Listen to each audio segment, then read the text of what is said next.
Yes, an ambulance was called for an elderly woman near the church, but when it arrived, she was no longer there. People said she had walked toward the park and looked very pale. She walked away? Tatiana asked again. I don't understand. I was told you took her. No, she's not with us, the dispatcher replied, and hung up. Before we continue, please write in the comments which country and city you are listening from. And now, I wish you a pleasant listening experience. Spring always arrived a little later than the calendar in the provincial town, but that April day the air was already soaked with the promise of warmth. Inside the concrete apartment building, the smell of boiled beets, vinegar, and baked dough lingered. Danya, don't touch the Easter eggs, Tatiana shouted from the kitchen, wiping her hands on her apron. 7-year-old Danila froze halfway to the windowsill, where a woven basket held still warm boiled eggs painted with wax and bright dyes. He pouted, but stepped back. His father, Alexei, sat in the living room in front of the TV, staring at a football match. Mom, did Grandma go to church again? Danila asked. Uh-huh, his father replied, without looking away. As always. Vera Nikolaevna, Alexei's mother and Tatiana's mother-in-law, really did go to church often, and before Easter, going every day was practically a sacred duty. Blessing Easter cakes, praying, bringing her grandson little icons and plastic candles scented with incense. Each time, Vera Nikolaevna returned with the same enlightened expression on her face, as if she carried something important, something bright but invisible. There she goes again, the Holy One, Tatiana muttered quietly so her husband wouldn't hear. Better she spent her pension on her grandson instead of giving it to those priests. Tatiana didn't exactly dislike her mother-in-law, but there was no warmth between them. Just quiet coexistence, two women sharing one kitchen. Alexei believed the church was just his mother's obsession. Let her go, as long as it kept her busy. He himself was a practical man, a construction site supervisor, exhausted, irritable, dreaming of silence. Their son, Danila, was the one thing that truly brought Tatiana and Alexei together.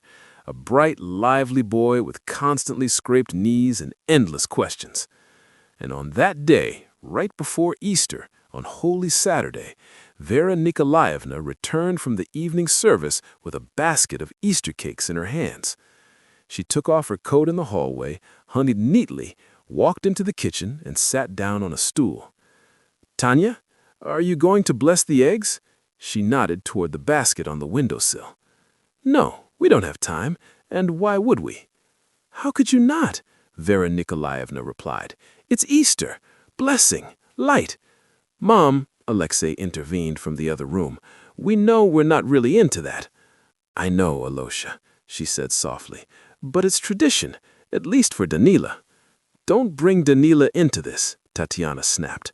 We'll decide how to raise our son. The air in the kitchen froze. Vera Nikolaevna nodded and quietly said, All right, I understand. Early the next morning, Vera Nikolaevna left again for the festive service. She didn't wake anyone, only left a note on the table. Happy Easter. I'll be back by lunch. May God keep you safe. But she didn't return by lunchtime. At first, no one worried. Alexei just waved it off. She is probably still by the church, singing hymns. But 2 hours passed, then more. By evening, concern set in. When it became clear that Grandma Vera hadn't come home, Alexei felt a sharp wave of fear, as if something inside him had snapped. He hadn't noticed how she'd aged, and now she was gone. All that remained was an empty room and the crumpled note on the table. Suddenly he realized he had no idea where she could be. She never disappeared, never left without warning. She was precise, predictable, careful, like clockwork. And he couldn't explain why she still hadn't returned. Maybe she went to visit someone from the parish? He asked Tatiana. "She has no one," Tatiana replied. "Just the church and us." Tatiana put on her coat and went to the church to check. There she was told, "Vera Nikolaevna was taken away by an ambulance. She felt ill during the procession. First she turned pale, then lost consciousness and didn't come to." Tatiana ran home. Alexei sat in a chair, nervously twisting the remote. "Well?" he asked as soon as he heard her in the hallway. "I don't know," she said. "They say she was taken unconscious, maybe a stroke." Suddenly the doorbell rang sharply. Tatiana opened the door at once. On the doorstep stood a girl about 9 years old, Marina, the neighbor from downstairs. "May I?" the girl asked. "Grandma told me to say something." "What did she tell you to say?" Tatiana frowned. "I saw Grandma Vera earlier today, before she got sick." She gave a small bag to a homeless man near the church. Then she smiled and said, "Now I'm ready." The girl lowered her voice. "And she told me to tell you not to fight and that Tanya should go to church." Alexei stared at the girl like she was a ghost. "Are you sure she said that?" he asked. "Yes, I'm not lying." Marina ran off. The air seemed to fill with the scent of incense. Alexei and Tatiana began calling hospitals and emergency rooms. Alexei called every hospital in the area. Tatiana called morgues. Someone from emergency services finally said, "Yes, an ambulance was called for an elderly woman near the church, but when we arrived, she wasn't there. People said she walked toward the park. She was very pale." "She walked away?" Tatiana repeated. "I was told you took her." "No, she's not with us." No one knew where Grandma Vera was. They searched the entire neighborhood, shops, alleys, benches. Danila ran with them, holding a photo of his grandmother, showing it to passersby. No one had seen her. They returned home after midnight and collapsed into bed. The next day, near the notice board in the stairwell, a neighbor whispered to Tatiana, "They say she was seen at night at the cemetery near the old gates by the chapel, standing in a white headscarf, looking at the ground. Then she walked deeper inside. The guards said they approached, but no one was there, like she vanished." "Nonsense," Tatiana said, though her voice trembled. Another day of fruitless searching passed.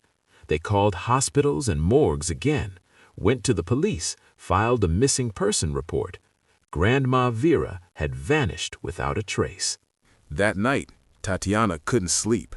She remembered how Vera used to rub her back when she had a cold, how she warmed Danila's socks on the radiator so he wouldn't freeze in the mornings, how she always placed 3 cups of tea on the table, for herself, Alexei, and Tatiana.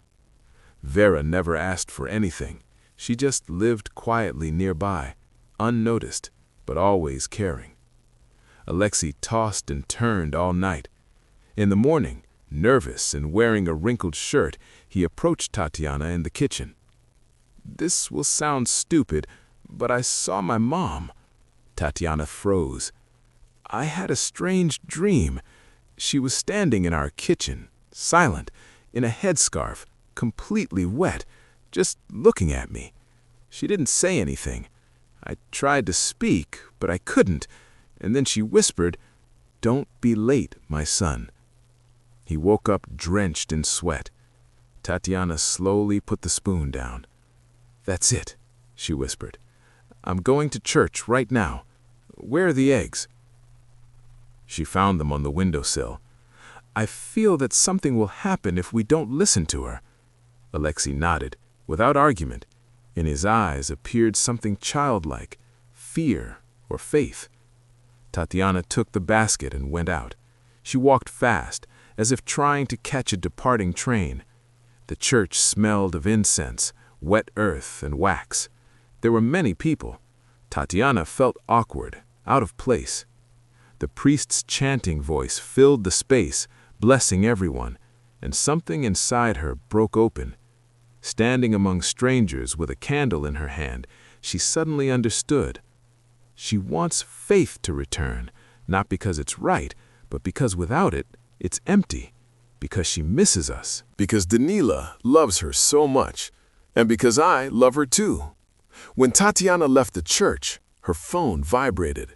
Several missed calls from Alexei. She called back immediately.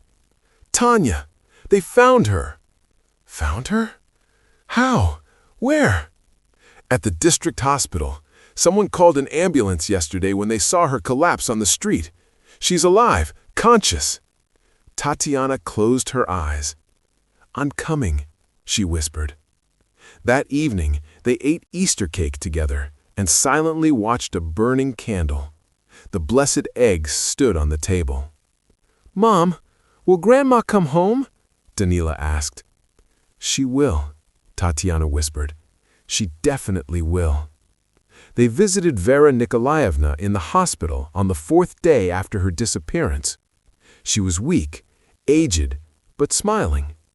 Thank you, Tanya, she said softly. For what? I know what you did. She nodded toward the basket of eggs. Tatiana smiled in understanding. With time, she stopped trying to explain it all. What mattered was that the house became warmer and quieter. They argued less. Resentment faded. Not because they had to, but because they finally understood. Nothing in life is guaranteed forever, and what we have here and now must be cherished. Every Easter, Tatiana now lights a candle in church and whispers into the flame, "Thank you, Vera." And tell me, did you like this story? Be sure to subscribe to our channel. In just a few days, a new story will be released, just as heartfelt, about true strength, love, and overcoming hardship. Don't miss it.